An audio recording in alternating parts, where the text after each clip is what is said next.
ಜೈ ಭಾರತ್ ವಂದೇ ಮಾತರಂ. ಐಪಿಎಲ್ನಲ್ಲಿ ಯಶಸ್ವಿ franchise ಆಗಿರುವ SRH ಈಗ ಭಾರತದ ಜನರ ಆಕ್ರೋಶವನ್ನು ಎದುರಿಸುವಂತಾಗಿದೆ.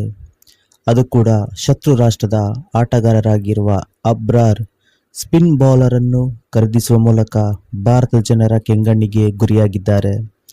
ಇಂಗ್ಲೆಂಡ್ನಲ್ಲಿ T100 ಎಂಬ ಲೀಗ್ ನಡೆಯಲಿದೆ.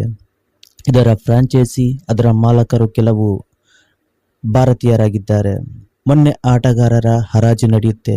ಅದರಲ್ಲಿ ಕೆಲವು ಫ್ರಾಂಚೈಸಿಗಳು ಪಾಕಿಸ್ತಾನದ ಆಟಗಾರರನ್ನು ಖರೀದಿಸುತ್ತಿಲ್ಲ. ಇನ್ನು ಒಂದು ಹೆಜ್ಜೆ ಮುಂದೆ ಹೋಗಿ ಕಾವ್ಯ ಮಾರನ್ ಎಸ್ಆರ್ಎಚ್ ಒಡತಿ ಅಬ್ರಾರ್ ಅಹಮದ್ ಅನ್ನು ಖರೀದಿಸುತ್ತಾರೆ. ಅದು ಕೂಡ ಸುಮಾರು 2 ಕೋಟಿ ರೂಪಾಯಿಗೆ. ಈ ಅಬ್ರಾರ್ ಅಹಮದ್ ಭಾರತವನ್ನು ಅಣಕಿಸುತ್ತಿದ್ದ ವಿಂಗ್ ಕಮಾಂಡರ್ ಅಭಿನಂದನ್ ಅವರನ್ನು ಅವಮಾನಿಸುತ್ತಿದ್ದ. ಇನ್ನು ಏಷ್ಯಾ ಕಪ್ ಸಂದರ್ಭದಲ್ಲಿ ಭಾರತದ ಆಟಗಾರರನ್ನು ಸ್ಲೆಚ್ ಮಾಡುತ್ತಿದ್ದ. ಭಾರತ ಜೊತೆ ಕೆಟ್ಟದಾಗಿ ವರ್ತಿಸಿದ ಆಟಗಾರರನ್ನು ಎಸ್ಆರ್ಎಚ್ ಖರೀದಿಸಿದೆ. ಇನ್ನು ಭಾರತದಲ್ಲಿ ಎಸ್ಆರ್ಎಚ್ ತಂಡವನ್ನು ಬಾಯ್ಕಾಟ್ ಮಾಡುವಂತೆ ಕರೆ ಕೊಟ್ಟಿದ್ದಾರೆ.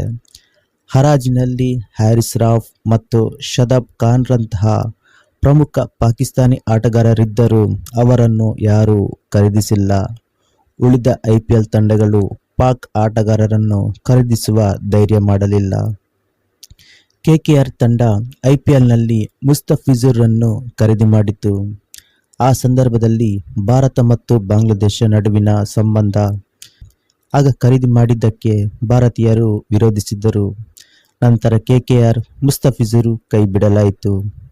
ಆದರೆ ಕಾವ್ಯ ಮಾರನ್ ಮಾತ್ರ ಎಲ್ಲ ಗೊತ್ತಿದ್ದರೂ ಅಬ್ರಾರ್ ಅಹಮದ್ ಖರೀದಿಸಿದ್ದಾರೆ. ಕಾವ್ಯ ಮಾರನ್ ಮತ್ತು ಸನ್ರೈಸರ್ಸ್ ಹೈದರಾಬಾದ್ ಫ್ರಾಂಚೈಸಿ ವಿರುದ್ಧ ಟೀಕೆಗಳ ಸುರಿಮಳೆಯನ್ನು ಶುರುವಾಯಿತು. ಸನ್ರೈಸರ್ಸ್ ಸಿಇಒ ಕಾವ್ಯ ಮಾರನ್ ಮತ್ತು ಮುಖ್ಯ ಕೋಚ್ ಡೇನಿಯಲ್ ವಿಟೋರಿ ಈ ಹರಾಜಿನಲ್ಲಿ ಭಾಗವಹಿಸಿದ್ರು. ಸನ್ರೈಸರ್ಸ್ ಲೀಡ್ಸ್ ಅನ್ನು ಹ್ಯಾರಿ ಬ್ರೂಕ್ ಮುನ್ನಡೆಸುತ್ತಿದ್ದಾರೆ.